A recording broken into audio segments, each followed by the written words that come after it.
Olá, povo abençoado da quarta região. Deus abençoe a vida de vocês.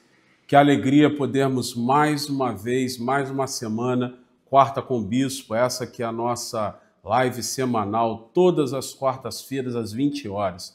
E eu falo todas porque você sabe, né? Faça chuva, faça sol, trovoada, feriado. Nós já tivemos Quarta com o Bispo no Natal, no Ano Novo. Uma ou outra quarta-feira aí, nesses 2 anos e meio, é que nós tivemos alguma intercorrência e não pudemos estar juntos. Mas tirando isso, tirando alguma intercorrência muito severa, quarta-feira às 20 horas, nós estamos aqui. E eu já agradeço a Deus pela vida dos irmãos e irmãs que estão atentos, estão participando agora ao vivo, pela vida daqueles que em algum momento vão acessar esse conteúdo. Mas você que está agora assistindo, curta, comente e compartilhe do link dessa transmissão para os seus amigos. Desafio você agora, nesse momento, a escrever aí na área de bate-papo, na área de texto, qual é o seu nome ou a cidade de onde você está assistindo, sua igreja local, nome do seu pastor, da sua pastora. Pode colocar aí um pedido de oração, pode colocar aí uma declaração de bênçãos. Escreva alguma coisa aí que vai edificar alguém e dessa forma você não apenas vai interagindo conosco, mas também dá o engajamento suficiente para que esse vídeo possa chegar a muitas outras pessoas. Se tem sido bênção para você, imagina você sendo abençoado, sendo abençoada e ainda ser um instrumento de Deus para que outras pessoas também possam ter o mesmo impacto da palavra de Deus que você tem tido. Nós estamos nesse tempo de Deus, mês de junho, é um mês especial porque nós já começamos a falar sobre Passa Macedônia. Primeiro porque semana que vem, se Deus assim nos permitir, nos dias 19, 20 e 21 de junho, nós teremos um tempo histórico, que é o primeiro Passa Macedônia do Ceará, que vai acontecer em Cascavel. Passa Macedônia, para quem não sabe, é um projeto missionário que é realizado pela quarta região há muitos anos, sempre no período de férias de meio do ano. Então, Passa Macedônia já é uma tradição em Minas Gerais e no Espírito Santo, e esse ano nós estamos começando a levar essa ideia missionária para o nosso distrito, para o nosso campo missionário do Ceará. Então, ore, de alguma forma contribua, procure aí a sua liderança local, distrital, pode ligar para a sede, perguntar como que você pode ajudar a contribuir financeiramente também, se for o caso, para o Passa Macedônia no Ceará. Vai ser uma bênção. Eu tenho falado do Ceará porque já vai acontecer na próxima semana, mas na verdade nós já estamos pensando há algum tempo o Passa Macedônia de Matozinhos, aqui em Belo Horizonte, em Minas Gerais, e o Passa Macedônia em Barra de São Francisco, que vai acontecer no Espírito Santo. Então, os links para as inscrições vão estar passando aí na tela, vão estar, de alguma forma, associadas a esse vídeo, para que você possa fazer a sua inscrição para participar em Barra de São Francisco, no Espírito Santo, e para participar aqui em Belo Horizonte, em Matozinhos, aqui em Minas Gerais. Vai ser uma bênção esse ano de 2025, que nós vamos estar preenchendo os 3 estados que compõem a quarta região. Ceará, na semana que vem, e Espírito Santo e Minas Gerais no próximo mês, que é o mês de julho. Faça a sua inscrição, ore, contribua, participe de alguma forma, porque o Passa Macedônia, mais uma vez, vai ser uma bênção para os locais que vão estar acolhendo. Nessa oportunidade, eu quero compartilhar com você alguns princípios da palavra de Deus, dessa vez que estão contidos no texto de Juízes, capítulo 6, nós vamos ler os versículos 11, 12 e 13. Geralmente, na maioria das vezes, eu faço menção dos textos aqui e eu vou narrando o que está acontecendo ali. Mas hoje eu quero ler o texto. Juízes 6, do 11 ao 13, diz assim o texto: o anjo de Deus fala com Gideão. Então o anjo do Senhor veio e sentou-se debaixo do carvalho que estava em Ofra e que pertencia a Joás, aquele cujo filho Gideão estava malhando trigo no lagar para o esconder dos midianitas. Apareceu-lhe então o anjo do Senhor e lhe disse: o Senhor é contigo, homem muito valoroso. Gideão lhe respondeu: Ai, Senhor meu, se o Senhor é conosco, por que tudo nos sobreveio como aconteceu? E onde estão todas as maravilhas que os nossos pais nos contaram, dizendo: Não nos fez o Senhor subir do Egito? Agora, porém, o Senhor nos desamparou e nos entregou na mão de Midian.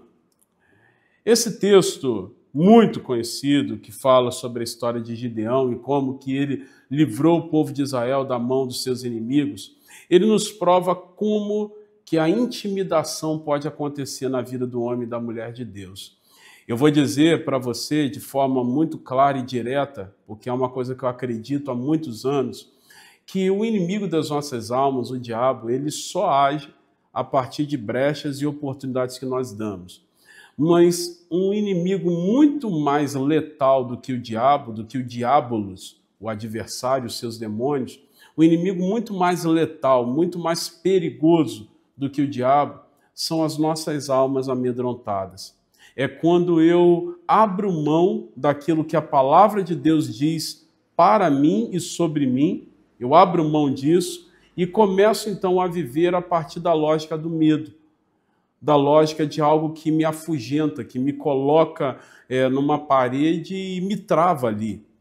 Então, muitas vezes, as nossas derrotas não se configuram porque o diabo se levantou e nos destruiu, porque os demônios fizeram coisas horripilantes e nos afastaram da bênção. Eu não estou aqui dizendo que o diabo é menos diabo ou que os demônios são menos demônios. Eu acredito no diabo, acredito nos demônios, porque a palavra de Deus fala que eles existem. Então, nós sabemos muito bem que a ação demoníaca, a ação diabólica é real, o diabo não é um símbolo, os demônios não são uma pré-figura, não são algo alusivo a alguma maldade, não, eles existem de verdade.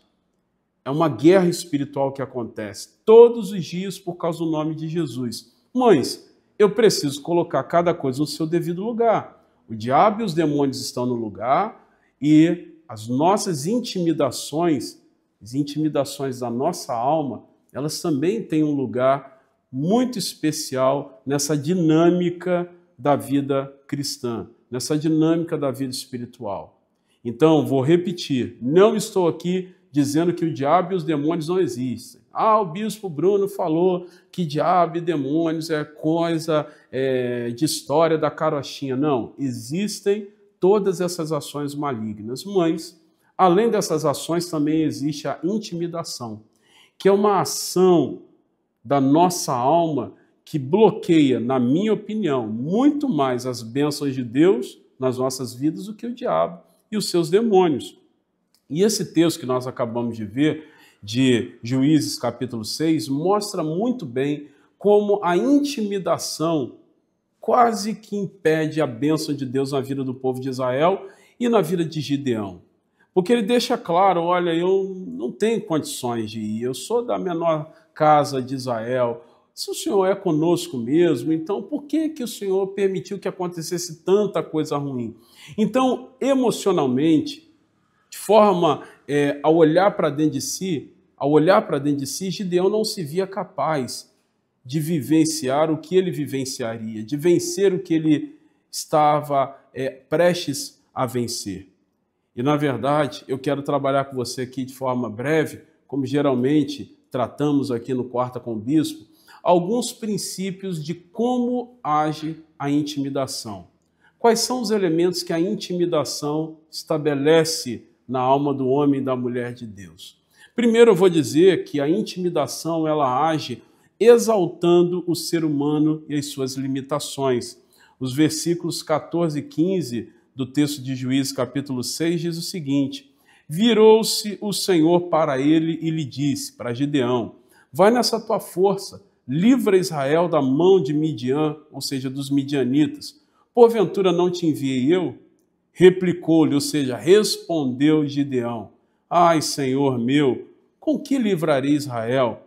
Eis que a minha família é a mais pobre em Manassés, e eu o menor da casa do meu pai.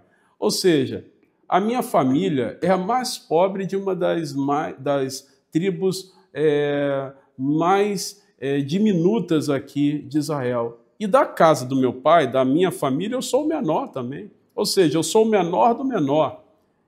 Então a intimidação, primeiro, vai exaltar o ser humano e as suas limitações. Vai pegar o ser humano, vai pegar a nossa estrutura humana, vai colocá-la em destaque. E ao colocar a nossa estrutura humana em destaque, as nossas limitações vão aparecer. Por um motivo muito claro. As guerras que Deus nos permite vivenciar, as lutas que Deus nos permite enfrentar, não são lutas próprias para se vencer com armas humanas. A nossa guerra não é uma guerra humana. As nossas lutas não são lutas onde a gente vai dando tapa na orelha dos nossos adversários. A nossa guerra é espiritual. E como uma guerra espiritual de um mundo transcendente, de um mundo sobrenatural, aonde eu não enxergo com olhos naturais, aonde eu não toco com mãos humanas, aonde eu não acesso com pés e pernas humanas. Isso significa que a batalha espiritual só é possível ser conquistada, só é possível ser vencida, só é possível você triunfar se você estiver usando armas espirituais. E é por isso que toda intimidação, ela vai colocar de lado as armas espirituais, vai colocar a nossa humanidade em destaque, e ao colocar a nossa humanidade em destaque, vai prevalecer a minha limitação. É claro, é óbvio. Se eu vou lutar contra alguém do meu tamanho, que tem uma força proporcional à minha, então eu começo a considerar que eu tenho condições de vencer. Se eu estou brigando com alguém que tem as mesmas condições que eu tenho, então eu digo, olha, pode ser que ele vença ou que eu vença. Mas a verdade é que quando eu entro numa batalha totalmente desproporcional em relação às minhas capacidades, e quando eu coloco em destaque a minha capacidade humana, a primeira coisa que me vem à mente é o seguinte: dessa eu não passo, agora eu vou ser destruído, agora vai passar um trator por cima de mim. Eu não tenho como enfrentar isso. Esse é o potencial do desencorajamento. Esse é o potencial e uma arma muito forte que a intimidação acaba utilizando. Exalta, destaca o ser humano e, por consequência natural, as suas limitações. Pense agora nas suas lutas. Pense agora nos desafios grandes que você tem para enfrentar ou que você já está enfrentando. Com as armas que você tem, humanamente falando, você consegue dar conta dessas coisas? Se a sua resposta for a mesma que eu dou para perguntas como essa, você vai concluir então que você não dá conta com as armas naturais. Se você não tem um outro mecanismo para se escorar, o que vai acontecer? Você vai se sentir desencorajado, desencorajada. E é aí que a intimidação age. Olha, não vem não. Por quê? Porque você não dá conta disso. Não avança não. Por quê? Porque você não vai dar conta disso. Não se aposse desse ambiente porque você não dá conta disso. Não assuma tal responsabilidade porque você não dá conta disso. Por quê? Porque comparando as minhas condições humanas com os grandes desafios da vida, é isso aí mesmo, eu não dou conta mesmo, não. E ao perceber que eu não dou conta, a intimidação age me desencorajando. Foi o que aconteceu com Gideão. Deus falou: rapaz, se posicione, eu vou fazer você um grande guerreiro, vou fazer você um grande líder para o povo de Israel livrar-se da mão dos midianitas. E ele olhou para dentro de si e falou: Deus, como é que eu posso? Se eu sou o menor da menor da menor da menor. Eu sou o menor da casa do meu pai e a casa do meu pai já é a menor de uma das menores tribos de Israel, que é a tribo de Manassés. Não é a tribo de Levi, não é a tribo de Rúben, não é uma das tribos mais celebradas como conquistadores. Nós somos de uma das menores tribos e eu sou o menor da menor família da tribo de Manassés. Ou seja, ao olhar para dentro de si, Gideão reconheceu que ele não tinha condições, que ele era limitado. Então, o desafio é que quando você estiver diante das propostas de Deus para avançar, que você não olhe para dentro de si, que você olhe para quem te chamou, que você olhe o que ele já fez ao longo da história. Eu lembro de Abacuque, que começou com a mesma ladainha, com a mesma esparrela, dizendo: Senhor, eu sou o menor, não dá, não tem condições, eu não vou avançar, o teu povo foi esquecido. Aí Deus chamou Abacuque para uma conversa mais séria, e Abacuque terminou dizendo o seguinte: Senhor, eu tenho ouvido as tuas declarações no decorrer dos anos, e eu tenho ficado espantado. E a única coisa que eu posso te pedir é que o Senhor avive a tua obra, que o Senhor faça de novo o que o Senhor já fez no passado. Por quê? Porque num primeiro momento Abacuque estava olhando para si e para o seu povo. Não tem condição. Desanimou. Quando ele passou a olhar para Deus, ele falou: bem que o Senhor já fez isso ao longo dos anos. Então o Senhor pode fazer de novo. Então cuidado com o diabo, cuidado com os demônios, não fique dando brechas através do pecado, mas, acima de tudo, identifique também os elementos de intimidação, porque a intimidação, que é uma ferramenta que o maligno usa, que a malignidade usa, ela nos desencoraja através do destacamento do ser humano e, por consequência, suas limitações. Uma outra coisa que a intimidação faz é nos provar. Aliás, vou usar uma outra expressão, ela não nos prova, mas ela faz de tudo para nos provar, para fazer com que a gente acredite de alguma maneira que Deus está ausente nas dificuldades. No versículo 13 desse texto, olha o que Gideão disse para Deus: Senhor, se o Senhor é conosco, por que nos sobreveio todas essas dificuldades? E onde estão todas as maravilhas que os nossos pais falaram lá no passado que o Senhor fazia? Não foi o Senhor que nos tirou do Egito? Agora, porém, o Senhor nos desamparou e nos entregou na mão dos midianitas. Olha só a declaração de Gideão. Então ele acreditou firmemente na sua alma de que Deus estava ausente nos momentos das dificuldades. O que ele disse para Deus foi o seguinte: nem parece que o Senhor mesmo, que os nossos pais disseram, que nos tirou lá do Egito, porque hoje o Senhor já não faz mais isso. Hoje o Senhor nos desamparou. Hoje o Senhor esqueceu de nós. E a intimidação trabalha fortemente, em primeiro lugar, para que a gente entenda que o ser humano tem que ser destacado, ou seja, sou eu que tenho que fazer esse negócio. Se você vai se colocar em destaque, vai aparecer suas limitações, porque você não tem como dar conta de coisas que você não vê, que você não administra, que são metafísicos. É metafísico, é espiritual, é sobrenatural, é transcendente. Segundo, a intimidação vai fazer de tudo para você acreditar que Deus está ausente, que Deus esqueceu, que Deus fez até no passado, mas hoje Ele não faz mais. O que é uma mentira da nossa alma. Eu lembro do Salmo 73, que eu preguei sobre ele aqui algumas semanas atrás, não vou lembrar exatamente qual, mas eu falei sobre o Salmo 73 aqui no último mês, onde eu mencionei a experiência de Asaf. E eu escrevi também sobre isso no Cajado Pastoral do mês passado, onde Asaf chegou a dizer para Deus, no Salmo 73, o seguinte: Deus, faltou isso aqui, faltou pouquinho para eu não me desviar da fé. Porque ele começou a considerar que Deus não lembrava mais do seu povo, que Deus havia esquecido do seu povo.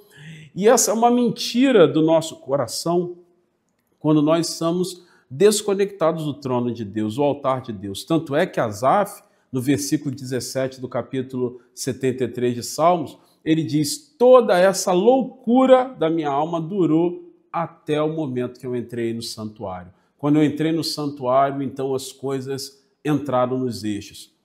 Essa sensação de que Deus esqueceu, de que Deus não lembra mais, de que Deus nos abandonou à nossa própria sorte, é o sentimento de quem está desconectado do altar. Aí alguém vai ficar triste comigo: bispo, não pode ser falado isso, porque eu estou desanimado, mas não é assim, eu estou caminhando no altar. Não está. Com todo respeito a você, com todo respeito, mas não está. Se a esperança fugiu do seu coração, se você caminha sem esperança de que Deus ainda é o dono de tudo, que diz respeito à sua vida é porque você se desconectou em algum nível do altar. Porque quem está conectado com o altar é o que o texto de Salmo 73, 17 fala. Até que eu entrei no santuário. Entrei no santuário, os meus olhos se abriram. Conectei-me com Deus, então os meus olhos se abriram. Então eu digo a você que o desencorajamento atua fortemente para que eu e você acreditemos que Deus está ausente nas dificuldades. Isso não é tão absurdo que a Bíblia narra esse exemplo de Gideão.